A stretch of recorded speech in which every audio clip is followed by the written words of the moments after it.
In a 1962 Twilight Zone episode entitled The Obsolete Man, a librarian named Mr. Wordsworth is tried by the state, found obsolete, and sentenced to death. Thankfully, that's not actually occurring today, but people have been debating whether or not books, libraries, and librarians are obsolete for quite some time now. And unfortunately, in some of our urban districts, library programs are rapidly disappearing and are in danger of becoming obsolete. This is a tragic situation because a large body of research has found that school library programs have a positive impact on student learning. I've observed this from both the classroom and the library. Before I became a high school librarian in Brockton in 2004, I was an English teacher there. I still remember the first time I brought my students to the Red Library to prepare to do a research paper. And Mrs. Murphy had pulled a cart of books for us. Then she showed the kids how to use the card catalog. After that, she showed them some databases. And then she spent the rest of the period helping me help the students.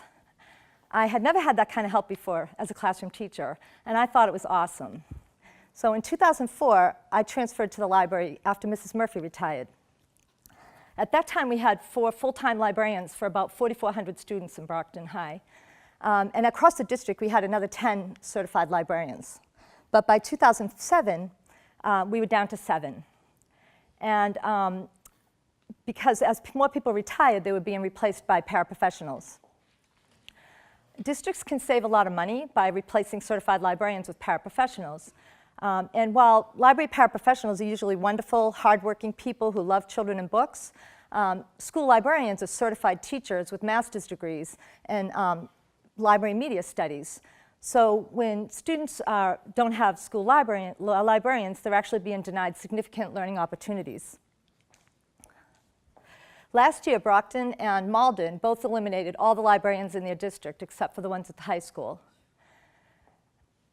Brockton also closed its remaining middle school libraries last year, and then this year, in a shocking move, they eliminated all the librarians. So there's no longer any librarians in my district.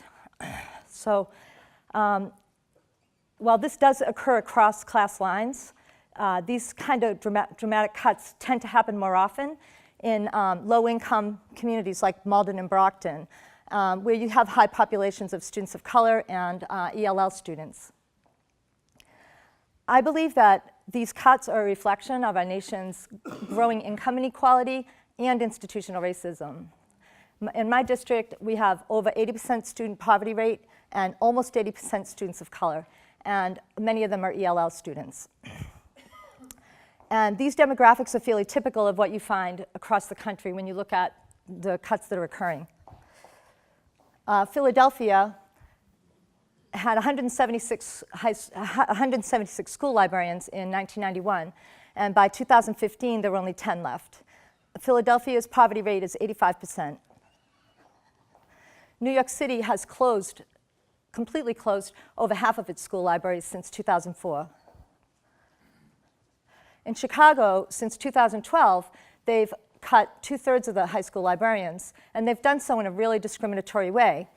A majority of white students, 45% of those schools actually still have librarians, where in schools with a majority of black students, only 15% do. And in schools where over 90% of the students are African American, only 7% of those schools have librarians. The Boston Public Schools next year will have 2 full-time librarians for the 2 Latin exam schools. 10 other high schools will have 1 librarian each, and the rest of the high schools will have no librarians. When districts decide to eliminate certified librarians and defund library programs, what actually do students lose? The first thing they lose is an expert in children's and young adult literature who can help them develop a love of reading and advanced literacy skills. As we know, many of these students don't have books in the home, and many studies have shown that it's helpful for them to have the library. A 2011 study found that with certified librarians and access to more books, low-income students would perform twice as well on reading and writing exams. ELL students benefit as well. In addition to counteracting the impact of poverty on literacy rates, it also can accelerate students' second language learning to have a school library, and there's been quite a bit of research done on that as well.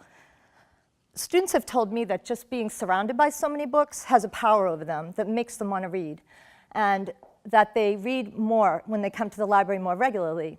If reading is fun and they have choices and guidance, they'll read, and they'll read better as a result. Another thing students lose is access to a teacher who helps them develop their information and digital literacy skills. We teach them how to use things like research databases, which will help them in college. Another thing in low-income community is that a lot of students don't have as much access to technology in the home, and we spend a lot of time teaching them to use technology. I will say, some of our ELL students come with very limited skills. They don't even know how to use a mouse. So we teach from that all the way up to using sophisticated technology. Another thing they lose is an instructional partner for their teachers. We collaborate with classroom teachers on projects such as National History Day, Science Fair, Teachers' Own Classroom projects. We'll often encourage teachers to try something new, and then we help them with it. And we provide professional development to the entire school community and new resources that are coming out. Librarians can create wonderful community connections. These are students reading with the high school students in the book club, reading to children from the community. Finally, if high schools in New England eliminate librarians, they risk losing NEASC accreditation, which can hurt students as they apply to colleges. So what can you do to help prevent the obliteration of libraries that's going on in urban communities and in your own? The first thing I would just ask people to do is, if you hear about cuts that are going on in your own community or in your own district or even in a nearby district, please help advocate, because if they don't hear from people that libraries matter, it's going to keep happening. So that's one. And another I want to mention is that the Massachusetts School Library Association is working in a legislative commission right now with stakeholders, various stakeholders in education around the state. And they're doing a study of equity in school libraries in Massachusetts. And they will be making recommendations to DESE. So look for information about that as it comes out, and please help advocate for those recommendations as well.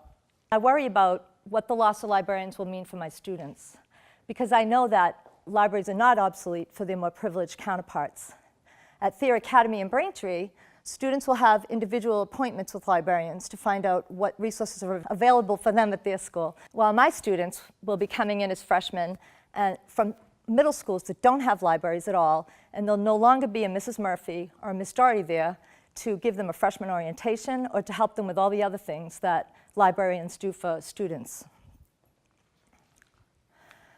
As young adult author Patrick Ness has stated, we need to shout for libraries, shout for the young readers who use them. We need to shout for all of them before it's too late. Thank you.